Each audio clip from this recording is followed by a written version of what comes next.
Again, great questions. I don't know how much time I'm supposed to take, so but I'm happy to take another question until somebody rips me off the stage. Yeah. Okay.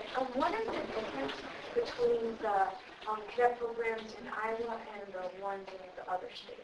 Okay, differences in the cadet programs from place to place. You know, it's interesting because when you first look at it, it often feels like things are very different. You know, you have a different place to meet. You'll have different formats of when your training is, things like that. I would say, though, that there aren't really a lot of differences. I think our program, every squadron, every unit has a different feel to it, you know, based on who's there. You know, if you go back to your squadrons and you have a lot of pilots, you would have a different feel of your squadron than if it's all cadets, right? So in terms of the differences, you know, my hope is that, you know, that really you just keep finding ways of bringing more cadets in, because I think that helps you. So some wings, but it depends on the population in the state. Some wings will have more cadets than seniors. I mean, that often will be the case. I think here you have kind of twice the number of seniors as cadets, so that'll be feel a little different. But I think in terms of the differences, your difference is the way that you do some training here. And like I said, some other units, so squadrons, and some other wings do more of the same type of thing, where they get everybody together and try to do all the training and testing and things like that. But often, in most places, that's done more at the squadron level.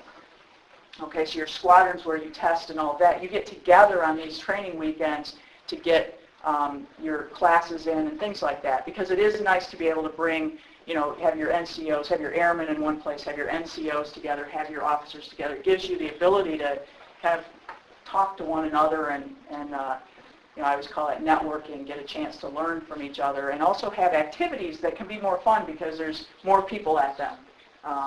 So the biggest difference, I think, is just that you always get everybody together once a month, and in some places that doesn't happen quite as frequently.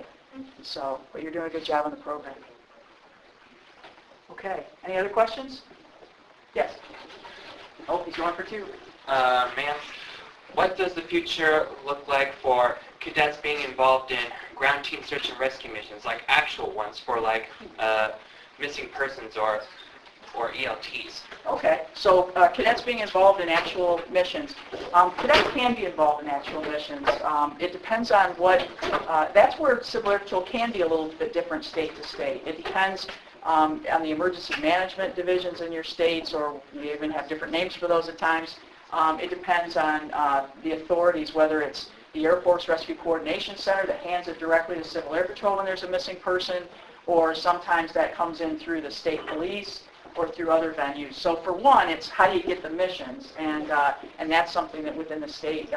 In fact, I know your incoming wing commander is going to have an open meeting later today. That might be a good question to ask him, or to make sure that they're interested in helping there.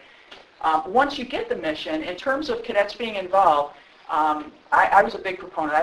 When I was wing commander, we had the youngest ground team leader ever, which was kind of interesting because she was a cadet still, which meant that she couldn't drive a vehicle, but she was a ground team leader. So we put somebody else in to drive and do that part of it, but literally she could do everything else. So I would encourage you to talk to your leaders about when they could hold more emergency services training and things like that for you, you know, as you can.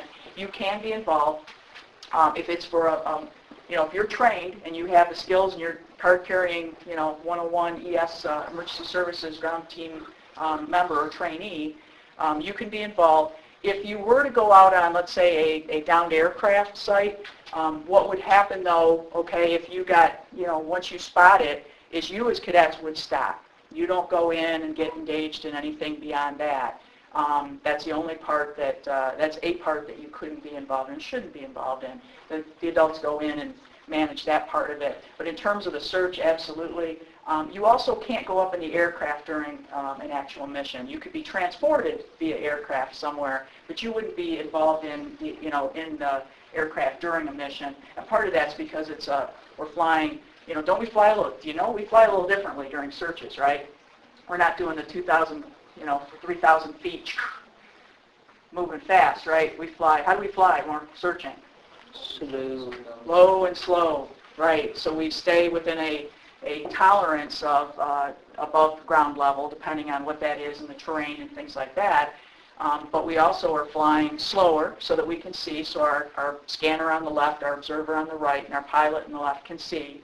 But we also have the need to fly certain search grids or things like that, which require different maneuvering and things like that. So we don't have cadets on those flights, only for that reason. But you certainly can be involved in other parts of it. So, does anybody here have an emergency services 101 card? You've been training it? Okay, so the officers. So something for the rest of you to look forward on. Do you go on missing person searches? Anybody had experience on any of that? Yes? Yes, ma'am. Last spring there was a missing student at the university just north of here. Ah. Okay, great. So there's hope. Yes, that's great. Okay. Any other questions? Are we at time? We good? Okay, great. Well, thank you. I appreciate your questions and your input, and I look forward to continue serving you, and it's my honor to represent each of you. Thank you.